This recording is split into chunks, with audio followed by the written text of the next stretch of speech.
What are some awful things from the 80s, 90s and 2000s everyone seems to not talk about? The way people with AIDS were treated. I lived in a very small town in Central Florida in 1992. My at the time had a best friend who also lived in town. This friend's mother died of AIDS complications, got HIV through a blood transfusion during surgery.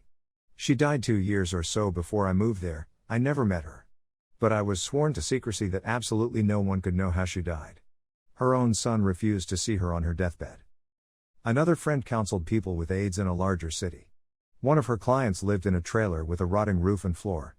He kept his cereal in the fridge because the trailer was crawling with roaches. His family kicked him out because he had AIDS and they never saw him again. That's how strong the stigma was against people with AIDS.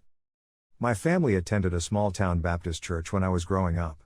One of the sermons was about Ryan White, a boy from Kokomo who contracted HIV through a blood transfusion and was expelled from his school and treated horribly.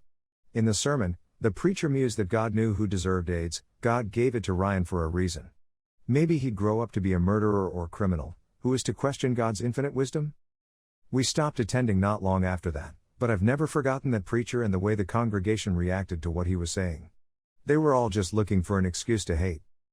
Everything about AIDS was treated insanely wrong. Up until the mid-90s the media out there basically had you running away from a person if they had a cut. It was fucking madness the level of fear people had about blood. I'm talking like 2 12-year-olds and an adult would yell at you for helping with a band-aid without gloves. Sometime around like 96ish it changed like flipping a light switch. My history teacher tells a story about how she has a friend whose sister was a Tutsi in Rwanda at that time. When she went to school one morning, her principal had to yell at her, "Run. They're coming for you. Run." And as the girl was running home she saw a bunch of dudes in a car and had to jump into a ditch nearby. It's such a scary thing to think about. This wasn't some primitive war that happened 300 to 500 years ago. This was 30 years ago. Oh God, that's horrible. It's a real-life horror movie. While we're sharing stories, my uncle's wife is a Tutsi from Burundi. She was a teenager when the genocide happened. She was hiding with kids and a neighbor under a bed. I don't know why not everyone got to hide, but she had to watch her father and grandfather getting murdered by the milice. She tried getting out to help, but thankfully the neighbor physically restrained her, and she's still here today. The Rwandan genocide was so horrible. The majority of people who were killed were hacked to death by their neighbors using machetes. This wasn't sending folks off to some distant camp where you could pretend they weren't being murdered. It was utterly visceral. I worked at the UN Criminal Tribunal for the genocide and seeing survivors testify was surreal. Most just told their story with no emotion in their voices, stone-faced. Edited to add, as an aside, this was one of the first situations where media played a predominant part in inciting folks to commit acts of violence. It's a sad precursor to the situation in many countries these days where folks are caught in an echo chamber. There's a book about the Rwandan genocide called We Wish to Inform You That Tomorrow We Will Be Killed with Our Families. The title alone is pretty harrowing. I did a paper in college about the Rwandan genocide. It was one of the only times in my life I felt depressed. 800,000 people were slaughtered in 100 days. The rate of death during the Rwandan genocide was 3x more than the Holocaust. Not that 3x more people died during the Rwandan genocide, but the rate at which people died was 3x more than the Holocaust. The former director of the United Nations Assistance Mission in Rwanda tried to commit suicide 3 times after the genocide because being there during the genocide was so devastating. He tried everything he could do to help, but ultimately didn't have the backing of the United Nations and other heads of state. One head of state told him, "The only thing Africa has to offer is people, and Africa has too many of them already." Basically saying there was no economic value to help intervene and stop the genocide. There is a movie as well, Hotel Rwanda. English professor in college made us all do a research paper on a genocide that happened, any genocide that happened in recent history excluding the Holocaust because everyone does that. Did mine on Rwanda and found out the daily massacre was actually higher than that of the Holocaust.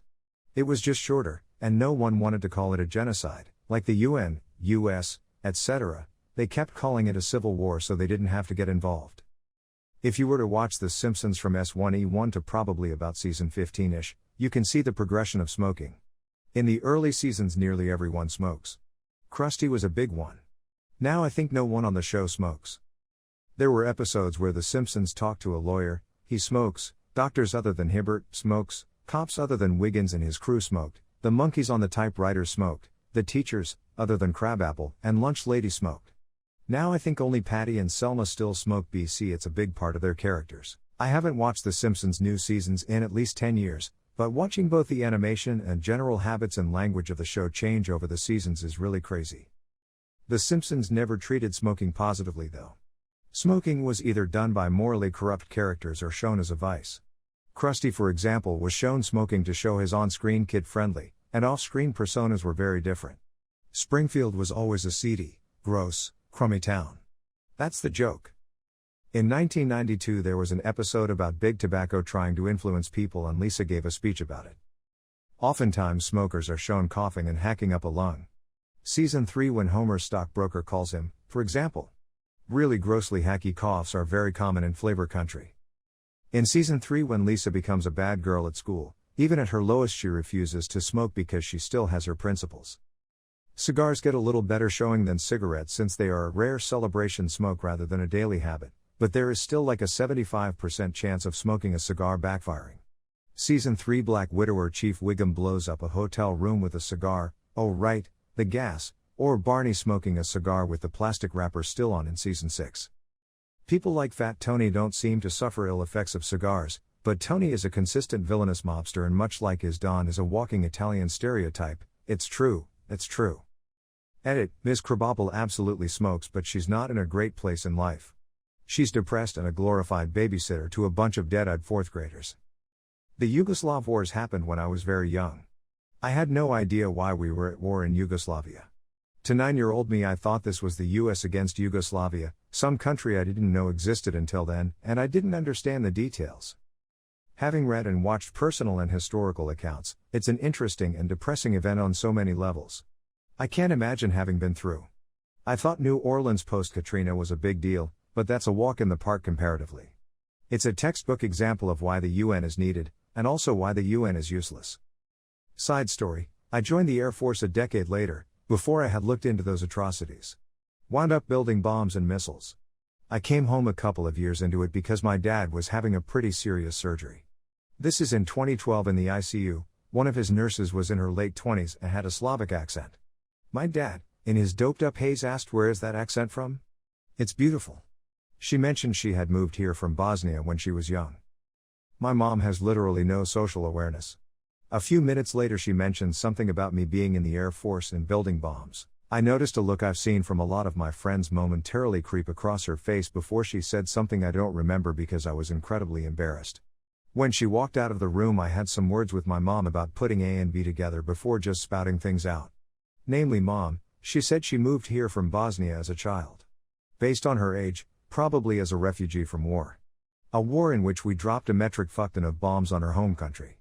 She probably didn't want that kind of reminder at the moment. Much less to know she's standing face to face with someone who builds them. Mom still hasn't learned.